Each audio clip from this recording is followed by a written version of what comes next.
Hello friends, आपका स्वागत है गुरुकुल क्लासेस में। आज हम NCERT class 9 chapter number 6 lines and angle का इंट्रोडक्शन करेंगे।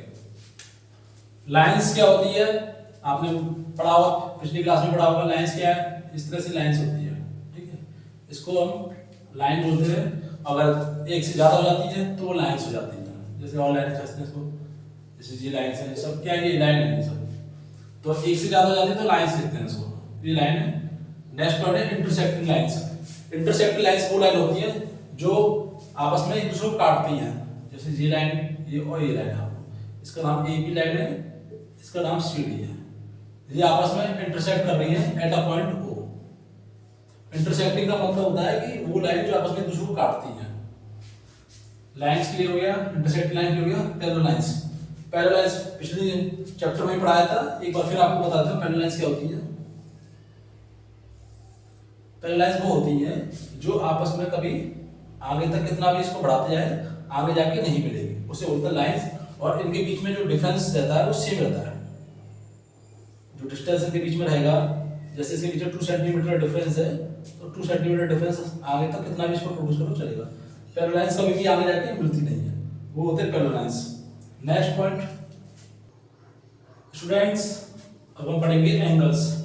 एंगल्स क्या होते हैं पहले तो मालूम चाहिए। एंगल्स क्या होते हैं, जैसे कोई दो रे है, एक इस तरह से जा रही है, एक इस तरह से जा रही है, तो इधर जो बीच में क्रिएट होगा इसको बोलते हैं एंगल। क्या बोलते हैं इसको, एंगल बोलते हैं इसको। ये हमारा एंगल है। जैसे इसको मैं नाम देता हूं ओ ए और ओ बी। ये क्या कहलाती है, ये चीज क्या है, ये आर्म्स कहलाती है। इसको आर्म्स बोलते हैं। क्या बोलते हैं इसको, आर्म्स। और इसको बोलते हैं, इस वाले को इसको बोलते हैं वर्टेक्स। क्या बोलते हैं इसको, वर्टेक्स। और ये क्या होता है, ये एंगल होता है, ये एंगल होता है।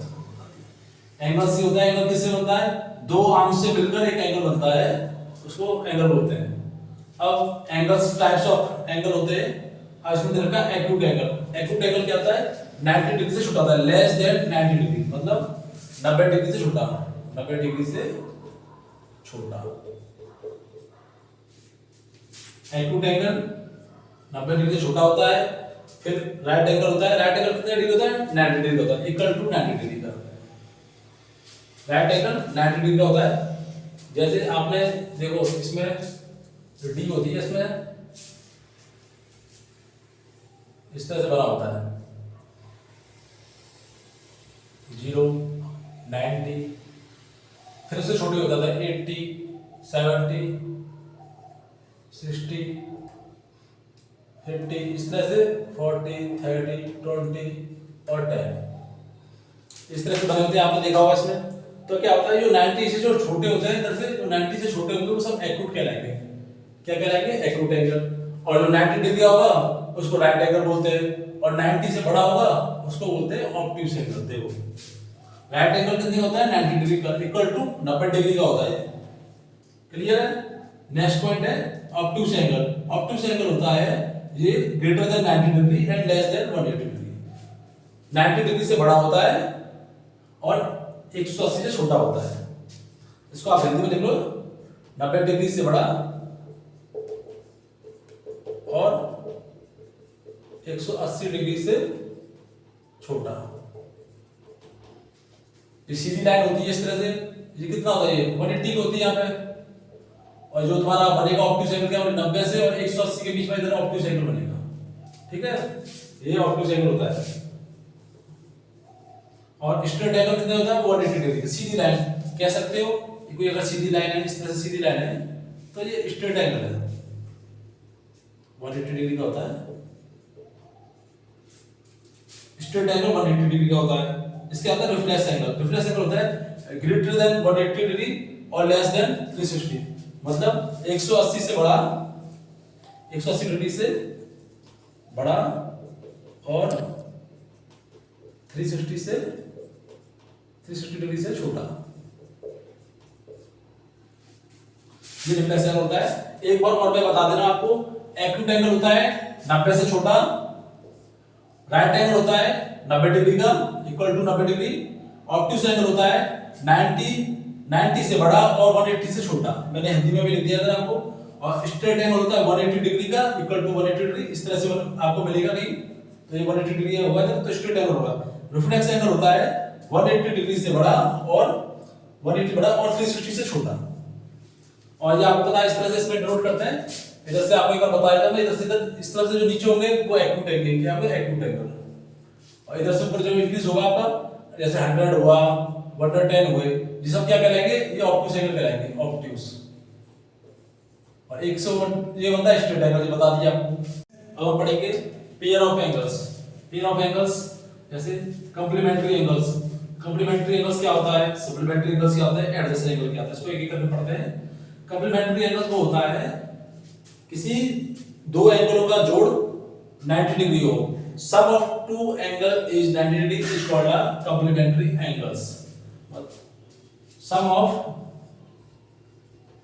टू एंगल्स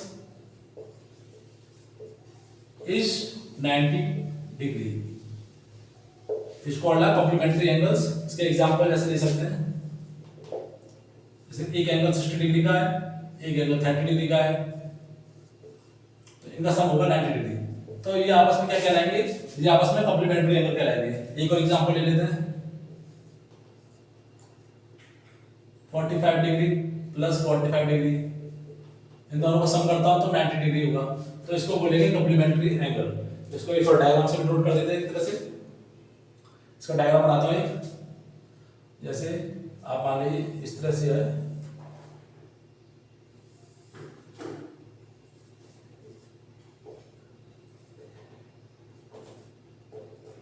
देखिए इधर ये एंगल है, इसको ये 60 डिग्री एंगल है, और इधर ये एंगल है 30 डिग्री का। अगर इन दोनों को मैं सम करता हूं तो क्या आएगा, 90 डिग्री आएगा। तो ये क्या है, ये हमारा कंप्लीमेंट्री एंगल्स है, ठीक है। अब सप्लीमेंट्री एंगल क्या होता है, sum of two angle is 180 degree angle. दो एंगलों का सम अगर 180 डिग्री होता है तो उसको सप्लीमेंट्री एंगल बोलते हैं। Sum of two angles is 180 degree. अगर दो एंगलों का जोड़ कितना होता है, 180 डिग्री, तो वो सप्लीमेंट्री एंगल्स होता है। एग्जांपल देते हैं इसका, जैसे एक मान लेता हूं मैं, एक एंगल 160 डिग्री एंगल का है और एक 120 डिग्री का है। अगर इनको प्लस करूंगा तो कितना आएगा, 180 डिग्री, तो वो क्या कहलाएगा, सप्लीमेंट्री एंगल कहलाएगा। एक एग्जांपल और दे देते हैं, example 90 degree plus 90 degree is 180 degree, ठीक है। सप्लीमेंट्री एंगल क्या होता है, दो एंगल का जोड़। मैंने एग्जांपल भी दे दिया, 60 प्लस 120 तो 180 आएगा, 90 प्लस 90 180 आएगा, तो वो हमारे क्या कहलाएगा, सप्लीमेंट्री एंगल कहलाएगा। इससे छोटा सा डायग्राम बना देता हूं मैं, देखिए इधर देखिए, इस तरह से लाइन है, इसमें से एंगल बनाते हैं, ये 60 डिग्री एंगल है, तो इतना एंगल कितना होगा, 120 का। इन दोनों को सम करेंगे तो कितना आएगा, 180 आएगा, तो वो सप्लीमेंट्री एंगल कहलाएगा। कंप्लीमेंट्री क्लियर हो गया है स्टूडेंट्स, सप्लीमेंट्री क्लियर हो गया। एडजेसेंट एंगल होता है, इसको बोलते हैं पड़ोसी एंगल। जैसे इसको डायग्राम से समझाता हूं मैं,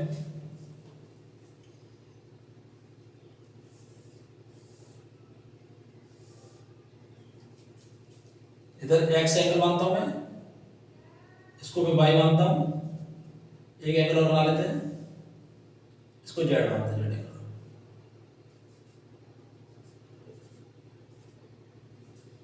अब देखिए एडजेसेंट, जैसे ये एक्स एंगल और वाई एंगल आपस में क्या है, आपस में पड़ोसी एंगल है। पड़ोसी एंगल है तो इसको बोलते हैं एडजेसेंट एंगल बोलते हैं। और जैसे कि आपको पता है, जब एंगल मैंने बताया था, तो जैसे कोई एंगल होता है तो ये शीज और ये शीज जैसे एंगल है ये, तो इसको आर्म्स बोलते हैं। क्या बोलते हैं, आर्म्स बोलते हैं। अब देखिए आप इसमें अगर मैं बोलता हूं एक्स और जेड क्या है आपस में एडजेसेंट एंगल है, ठीक है। और वाई और जेड क्या है आपस में एडजेसेंट एंगल है। क्यों, क्योंकि इसमें एक आर्म शेयर हो रही है, इस वाले एंगल, जैसे इस एंगल और इस एंगल में क्या हो रहा है, आर्म एक शेयर हो रही है, इसलिए ये एडजेसेंट एंगल है। और वाई और जेड आपस में एडजेसेंट एंगल है, बट एक्स और जेड आपस में एडजेसेंट एंगल नहीं कहलाएंगे, ठीक है। आई होप आपको समझ में आ गया होगा। और इसको पड़ोसी एंगल बोल सकते हैं, हिंदी में बोलना चाहें तो। और अभी आगे ये तीनों चीज क्लियर करा दी है, और अभी आगे चलते हैं स्टूडेंट्स। अब हम पढ़ेंगे लीनियर पेयर ऑफ एंगल्स क्या होता है, ठीक है। इसको देखो शॉर्ट में ऐसे लगते हैं लीनियर पेयर एंगल। ये मोस्ट इंपॉर्टेंट है, इसका यूज बार बार होगा 9th 10th क्लास में, इसलिए इसको अच्छे से समझ लेना क्या होता है लीनियर एंगल्स। देखिए इसको एक समझाता हूं डायग्राम से।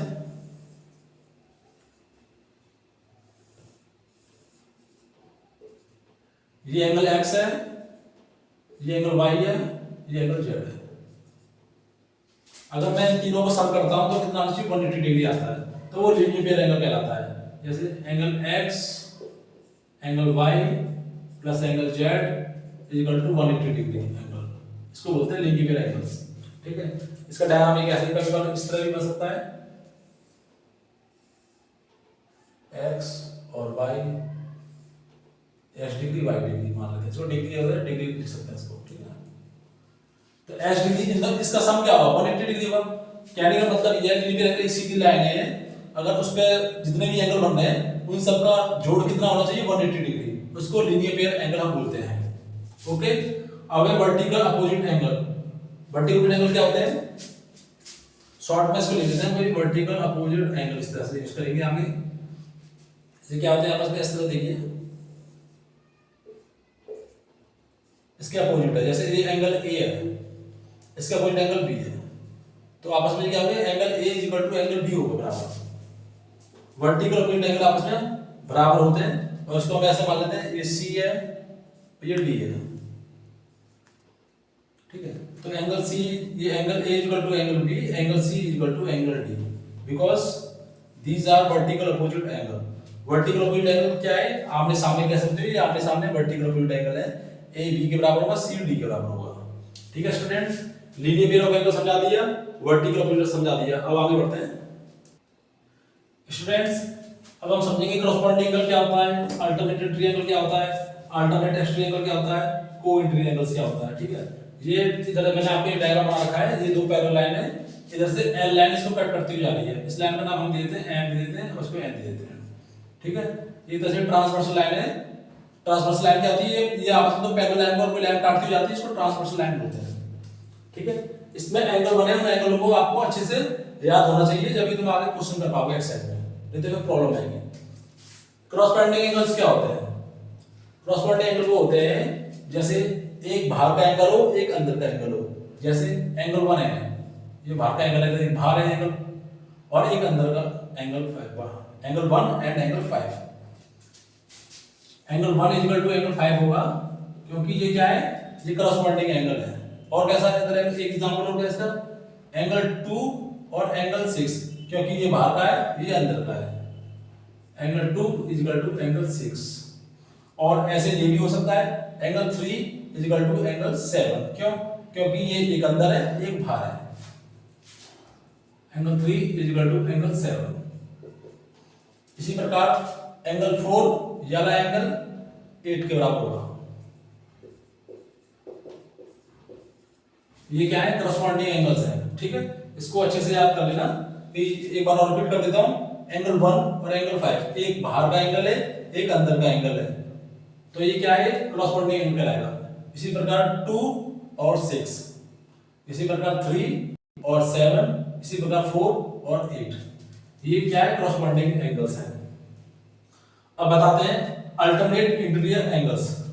इंटीरियर से समझ लोगे, अंदर के अल्टरनेट एंगल होते हैं इस तरह से, जैसे angle 6 is equal to angle 3, ये क्या है, एंगल 6 और 3 अल्टरनेट इंटीरियर एंगल है, 4 और 5 अल्टरनेट इंटीरियर एंगल है। इसको लिख सकते हैं angle 6 is equal to angle 3 और angle 5 is equal to angle 4, ये इसको बोलते हैं अल्टरनेट इंटीरियर एंगल्स। एक बार और रिपीट कर देता हूं, 6 और 3 आपस में क्या है, ये अल्टरनेट इंटीरियर एंगल है, और 4 और 5 आपस में क्या है, ये भी अल्टरनेट इंटीरियर एंगल है। ये दोनों क्लियर हो गए। अब पढ़ते हैं alternate exterior angle. Alternate exterior angle नाम समझ लोगे, एक्सटीरियर मतलब बाहर होता है, इस तरह से कह सकते हैं इसको 6 एंगल 6, सॉरी एंगल 6 नहीं, एक्सटीरियर की बात करना है तो इसको हम कहेंगे 1 और 8, ये एंगल आपस में बराबर होंगे, 2 और 7 ये आपस में बराबर होंगे। Angle 1 is equal to angle 8 और angle 2 is equal to angle 7, ये होता है अल्टरनेट एक्सटीरियर एंगल। एक बार और रिपीट कर रहा हूं मैं, एंगल 8 एक्सटीरियर है और एंगल 1 एक्सटीरियर, ये आपस में क्या है, अल्टरनेट एक्सटीरियर एंगल, एंगल 2 और एंगल 7 ये आपस में क्या है, alternate exterior angle. I hope ये क्लियर हो गया होगा। अब नेक्स्ट बचा है को इंटीरियर एंगल्स। को इंटीरियर एंगल क्या होता है, को इंटीरियर एंगल का सम होता है 180 डिग्री। जैसे एंगल 3 और एंगल 5 इन दोनों का मैं सम करूंगा तो कितना आएगा, 180 डिग्री। एंगल 3 प्लस एंगल 5 इनका सम करने का आना चाहिए 180 डिग्री। ये क्या है, को interior angles. Angle 4 is equal to angle 6, नहीं sorry, angle 4 plus angle 6 is equal to 180 degree. ये आपस में किस तरह के पेयर है, को इंटीरियर एंगल के। इसको एक बार और रिपीट कर दे रहा हूं मैं। एंगल 3 और एंगल 5 ये क्या है, ये आपस में को इंटीरियर एंगल है। इनका सम कितना होगा, 180 डिग्री होगा। एंगल 4 और एंगल 6 इन सबको प्लस करता हूं तो कितना, 180 डिग्री। ये किसके एग्जांपल है, को इंटीरियर एंगल के एग्जांपल है, ये मैंने आपको बता दिया है। और आगे इसके बाद अब एक्सरसाइज करेंगे। इसके आगे अब एक्सरसाइज करेंगे 6.1। इंट्रोडक्शन को अच्छे से समझ लो। अगर कोई प्रॉब्लम होती है तो आप कमेंट सेक्शन में बोल सकते हो, मैं आपको इसको दोबारा रिपीट कर दूंगा, ठीक है। ओके।